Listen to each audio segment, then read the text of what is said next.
Viewers, இன்றைக்கி case அடுப்பை சுத்தம் பண்ணுறது.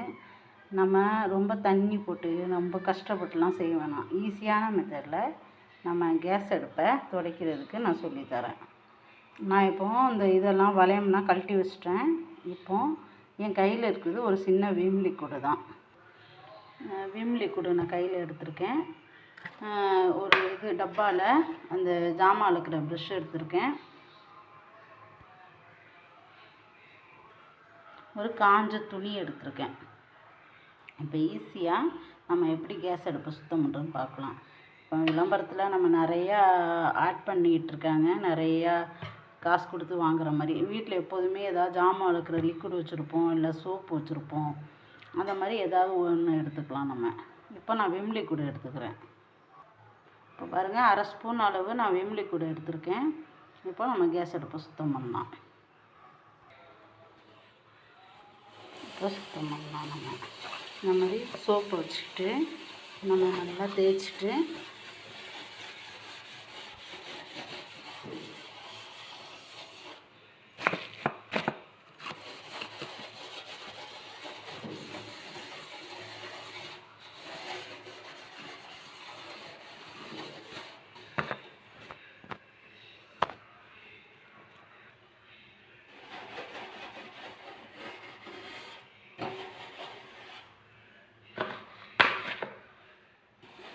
என்ன ரொம்ப நேரம்லாம் செலவாகாது. நம்ம எப்படி ஜாமான் தேய்க்கிறோமோ அது மாதிரி நல்லா தேய்ச்சி விட்டுட்டு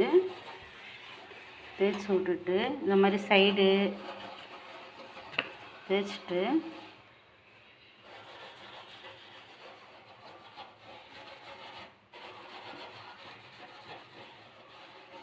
காசு இருந்தால் வாங்கலாம் தான். லிக்விடெல்லாம் அதுக்குன்னே உள்ள லிக்விடெல்லாம் நம்ம வாங்கிக்கலாம். சோப்பு வச்சு நல்லா தேய்ச்சாச்சு. நீங்கள் வேணால் லைட்டாக தண்ணி சேர்த்துக்குங்க. கொஞ்சம் நுரை வரணும்னா, நுரை வர தேவையில்லை, நமக்கு தேவை க்ளீனிங் தான். இப்போ நம்ம நல்லா விம் லிக்விட் வச்சு நம்ம நல்லா தேய்ச்சிட்டோம். இந்த மாதிரி காஞ்ச துணி எடுத்திருக்கேன். இந்த துணியை வச்சு தொடச்சிட்டா போதும். தொடச்சிட்டு இப்போ ஈர துணியை வச்சு நீங்கள் அப்படியே தண்ணியை வச்சு கழுவுனீங்கன்னா அது கொஞ்சம் நீண்டுக்கிட்டே போகும் ப்ராசஸ்ஸு. இப்போ இது சிம்பிளாக சீக்கிரமாக முடியும். இப்போ பாருங்க, இருக்குது. நல்லா காஞ்ச துணி எடுத்துக்குங்க. இப்போது நான் நல்லா துடைக்கிறேன். ஈர துணி வச்சு துடைக்கலாம் நீங்கள். அதை துடைச்சிட்டு திரும்ப அலசணும், அலசிட்டு திரும்ப இதுவும் அலசிக்கலாம். இப்போ நான் ஈஸியாக ரொம்ப தண்ணியும் செலவு இல்லை, அதே நேரம் நம்மளோட வேலை ரொம்ப மெனக்கெடலான வேலை கிடையாது. பாருங்கள், துடைச்சிட்டோம் நம்ம.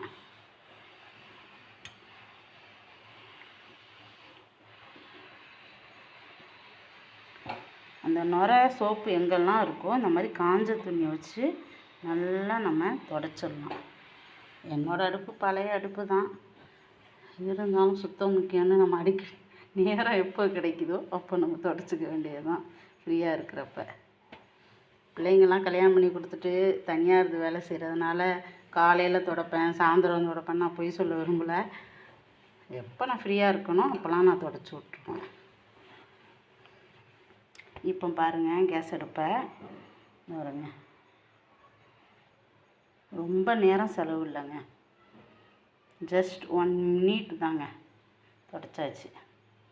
எனக்கு 3 நிமிஷம் 55 செகண்டு தான் ஆயிருக்கு இதை நான் க்ளீன் பண்ணேன். இது இல்லைன்னு வச்சுக்கோங்க, தண்ணி ஊற்றிக்கிட்டு தேய்ச்சிக்கிட்டு கழுவி விட்டுக்கிட்டு இந்த அடுப்பு மேடையே போகும் அப்படியே தண்ணி. நம்ம வலிச்சு விட்டுட்ருக்கலாம். அதுவும் செய்யலாம். எப்போ ஃப்ரீயாக இருக்கும், ரொம்ப ஃப்ரீயாக இருக்குமோ அப்போலாம் செய்யலாம். தினம் அதை செஞ்சுக்கிட்டு இருக்க முடியாது. 2 பேர் ஹெல்ப்புக்கு இருக்காங்க, பிள்ளைங்க ஹெல்ப் பண்ணோம் அப்படின்னா நம்ம செய்யலாம் தான். இப்போ நான் சிம்பிளாக முடிச்சிட்டேன். நமக்கு தேவை அடுப்பு மேடை சுத்தம் பண்ணுறது. அதே மாதிரியே நம்ம அடுப்பு மேடையும் இதே மெத்தடில் ஒரு ஈர துணியில் விம் லிக்விடை வச்சுக்கிட்டு அடுப்பு மேடை ஃபுல்லாக துடைச்சிட்டு காஞ்ச துணியை வச்சு துடைச்சிடலாம். உங்களுக்கு இன்னும் மனசுக்கு ஒரு திருப்தி வேணும், நம்ம ஒரு ஸ்பூனை வைப்போம், ஒரு கரண்டியை வைப்போம் அப்படிங்கிறதுனால என்ன செய்யலான்னா, இந்த துணியவை நல்லா அலசி நல்லா புழிஞ்சிட்டு கடைசியாக ஒரு முறை அந்த துணியை வச்சு துடைச்சிட்டோன்னு வச்சுக்கோங்களேன், மனசுக்கு திருப்தி ஆகிடும். இதே மெத்தடில் நீங்கள் அடுப்பு மேடையுமே துடைக்கலாம், க்ளீனாக ஆயிரும். கேஸ் அடுப்பு மட்டும் இல்லை, ரொம்ப தண்ணியை ஊற்றிக்கிட்டு வேலை ரொம்ப லென்த்தாக போகாமல் ஷார்ட்டாக கேஸ் அடுப்பு, அடுப்பு மேடை எல்லாம் க்ளீன் ஆயிரும். அடுப்பு மேடை ஃபுல்லாக சமைச்ச சாமான் இருக்குது, அதனால நான் அடுப்பு மேடை எடுக்க விரும்பல. என்ன அதனால் அது தனியாக போயிட்டுருக்கும். அது வரை க்ளீன் பண்ணி அதெல்லாம் நவுத்தி வச்சுக்கிட்டு இருக்கிறதுக்கு இப்போ நைட் டிஃபன் செய்யணும் நான். அதனால் இப்போ நான் சுருக்கமாக முடிச்சுக்கிட்டேன். கேஸ் அடுப்பை நான் தொடச்சிட்டேன். காலையில் லைட்டாக ஒரு தடவை தொடச்சிட்டு வேலையை ஆரம்பிச்சிட வேண்டியது தான்.